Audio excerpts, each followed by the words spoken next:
Hi everyone, Velvet here, and I have some stories for you today. But before we get started, can you please do me a huge favor and like, comment, and subscribe? It'll help the channel out and it'll get you more videos like this. Let's get to it. And our first one comes from Worf Brv.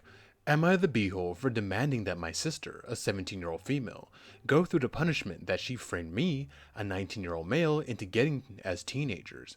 I, a 19-year-old male, was the rebellious, disobedient kid growing up, and my sister, a 17-year-old female, usually followed the rules. When I was around 16 and she was 14, I had gotten into a streak of misbehavior.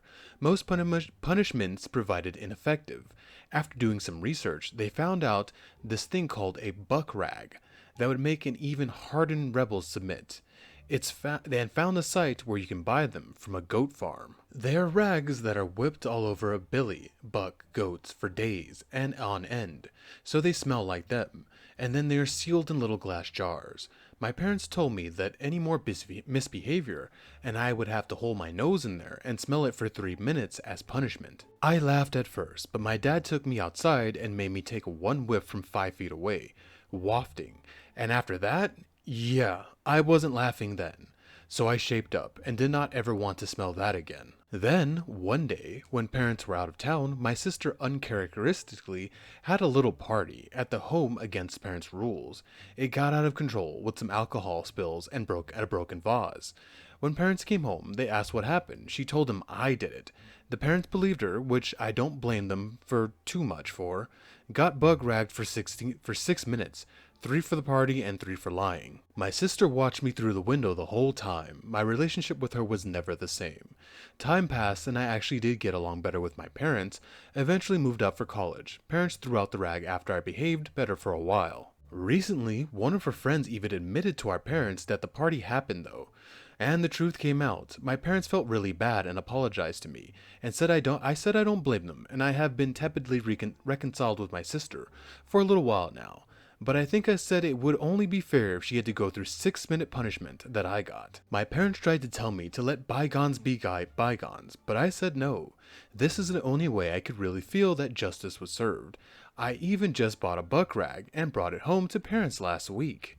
They've been thinking it over and talking with my sister, and they say that they think it's only fair that she does this. She's been crying and saying, I know it was wrong. I said I was sorry though. Yeah, well, that's how that works. I'm sorry I stole that thing. No, that's not how it works, but back to it. It's been years. I thought we got rid of the rag. Don't make me do that now. I'm a girl. It'll be way worse for me. I don't see how that works. Noses work the same for boys and girls. I'm just saying, but back to it. And all of this stuff. My parents are still trying to figure out if it's the right thing to do and have asked me a few times, but I just can't bring myself to free her from going through this. Even though she's pleaded with me for leniency and saying that it's really mean for me to bring this back up with her years later. Am I the be-all? TLDR, I got punished for something my sister did. Now I want her to go through the same punishment herself. So OP, I believe you're not in the wrong in this situation because, well, you didn't do the crime, and she was fine to let you take the punishment and go the rest of her life, letting people believe that. I think she deserves to have the same punishment. I think she needs 6 minutes. Parents need 12 because they were so quick to believe her over you after you're already shaping up after getting buck ragged like that. But no, you shouldn't let her get away and shouldn't show her any leniency. She watched you take the punishment that she was supposed to get. I'm pretty sure you would have liked her to plead for some leniency or just own up to her mistake. So P, no, you're not in the wrong, and don't forgive her, and don't drop this. Let her get that buck rag. Let her remember that, and then you guys can finally be brother and sister again. Because that'd be kind of dumb for me too. That was a really messed up betrayal, blaming you like that. But OP, no, you are not in the wrong. And our next one comes from Unusual Artist 1879. Am I in the wrong for telling my girlfriend she'll get kidnapped and worse if she keeps making bad decisions? Okay, so I just made an account for this because I don't know what else to do. My girlfriend and I, both 21, have been together for 2.5 years. She's pretty tall, 5'9", important to the story. And sometimes I feel like because of this, she thinks she's invincible. I get that she's taller than the average woman, but at the end of the day, it's still 5'9". She also works out 3 to 4 times a week and is pretty strong. Anyways, she is someone who has zero spatial awareness. She is aware of it and she's working on it, she says. She also always has her AirPods in, playing music, so sometimes it really gets problematic. She's got this bad habit of taking walks late at night. She loves going on walks in general. So I understand, but it's very dangerous, especially for a woman to walk late at night. I'm not saying that this in a woman should be stuck at home way. Just in I don't want you to get hurt, especially if you're never aware of your surroundings way. Look, OP, I agree with you. I'm a guy and I don't go out walking at night unless I absolutely have to. And I don't keep things in my ears even in the day when I'm at the place walking and there's people there too. You need that spatial awareness. You never know who's lurking in the bushes, who might come from behind. And if my dog looks behind her, I look behind me too because she usually picks up on stuff a lot. You know, it's a dog. They're going to hear stuff faster. But back to the story. I've heard the stories, seen the statistics, and I've took a sociology class at school. I simply don't want her to get hurt. What makes it worse is that she lives in one of those dangerous parts of our city. There was literally a guy who went missing last November, and his body was found in February. I try to tell her to go in the afternoon or in the evening, but she says it's too hot, and she likes to go at night because she likes when it's dark outside. She can't go at like 6:30? That's when I like to go. The sun's gone down enough, but there's still light and it's cool. But back to it. At the end of the day, she's a grown woman, so I can't force her to listen to me, but I don't want to be scared every day in fear of her going missing. I remember in April, she called me at like 11 p.m. saying that someone was following her. She was whispering and crying, asking me to check her location and stay on the phone with her. She was fine in the end, but the next day, she still went back outside late at night. I don't know what to do. Anytime I try to tell her, she's like, most men are my height or shorter. Okay, that doesn't matter. A short guy still has a lot more power and a lot more muscle mass and can take you down. But back to it. I am not scared of them. Or she says that she's strong because of the gym. And I'm like, yes, you're strong, but at the end of the day, it's more likely that a 5-foot man is stronger than a 5'9" woman. But it's like she's convinced that she's different.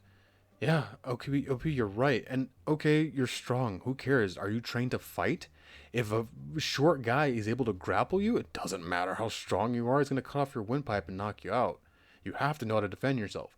And even if you know how to defend yourself and you try to go after one guy, what if there are multiple assailants? Grappling doesn't mean crap if someone's able to get you from behind or, punch you in the back of the head. But back to the story. I tried to explain further my point, but she made it seem like I was being misogynistic or this. She did it again yesterday, and I sat her down to explain that to her that it truly scares me when she does this, especially considering the fact that she called me not too long ago about a man following her. Forgot to mention that she had literally started running and he chased her. I told her how I felt helpless at that moment because it's not like I could have done much on the phone. She was not taking what I was saying seriously, and she was laughing and said something like, "That's because he caught me off guard. Next time, I'll show him what's up." What do you mean he caught you off guard? Girl, he's going to be tracing your movements and he's going to wait for you to drop your guard and jump on you. Or like I said, even if you know he's coming, if it's him and two guys coming at you, you are not going to win that. Even a trained fighter is going to have a problem fighting multiple opponents. And the thing is, even if that trained fighter won, it's not worth it for that fighter because they're going to take damage.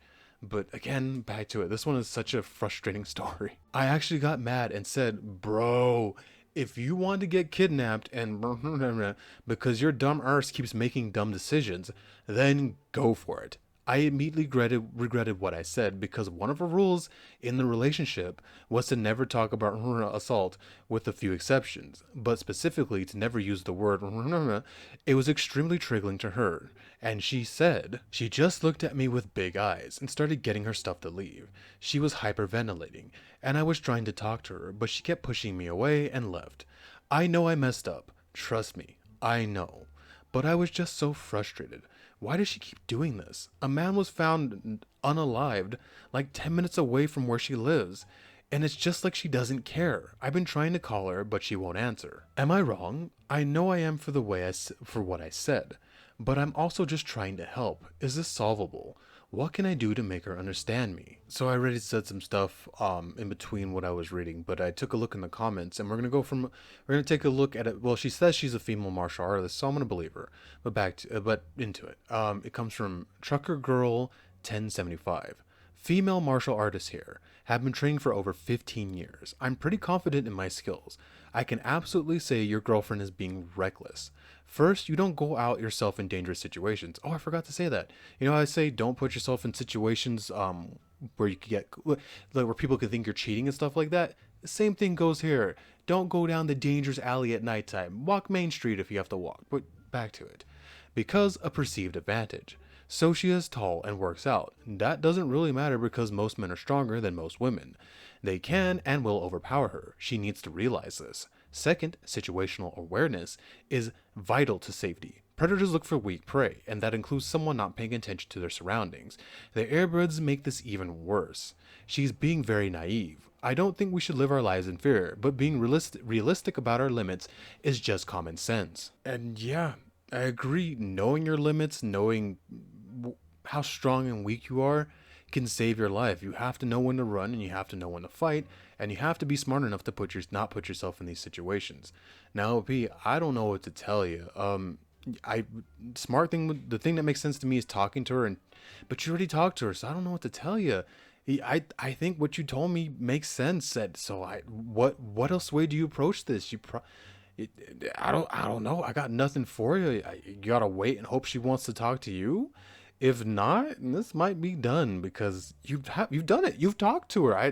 I got nothing for you, man. I just feel bad for you. I hope she wants to talk to you eventually, but that might be done. And our final one comes from Tracy Min OB. Are we wrong for leaving a restaurant abruptly? We are in Vegas for our 10-year anniversary trip, and we wanted hibachi, and found a place off the strip with amazing reviews. We made a reservation and arrived early. We were sat at the end of a teriyaki table with another group and placed our order. The table next to us was full of 20-somethings having fun. No issues. Until our salads arrived, and the next table, a waitstaff member holding a giant plastic man's member with a tube attached as a female customer was blowing liquid into it, mimicking release. Yeah, that works. We immediately got up and left. We did not pay for our drinks. I went to the front desk and told him to count our order and that the spectacle was inappropriate at a restaurant. Nowhere was it posted as a 21 and over. There could have been kids there. Not one staff member apologized. We even stood outside for 10 minutes waiting for a Lyft driver. No one came out to apologize or ask for drink payment. Were we in the wrong to just get up and leave? I was hoping for a nice meal, not a frat house sideshow. I just put this one in because I thought it was funny. Love, you are in Vegas, the city of sin. They have trucks that drive around with billboards of women in lingerie. Like, what did you expect? And you're over here acting like a prude. Get over yourself. It's Vegas. Yeah, you're in the wrong. Thank you for making it to the end of the video with me. And can you please do what I said in the beginning? And like, comment, and subscribe. It really and truly does help the channel out. It helps it grow, and it helps you get more videos like this. Velvet out.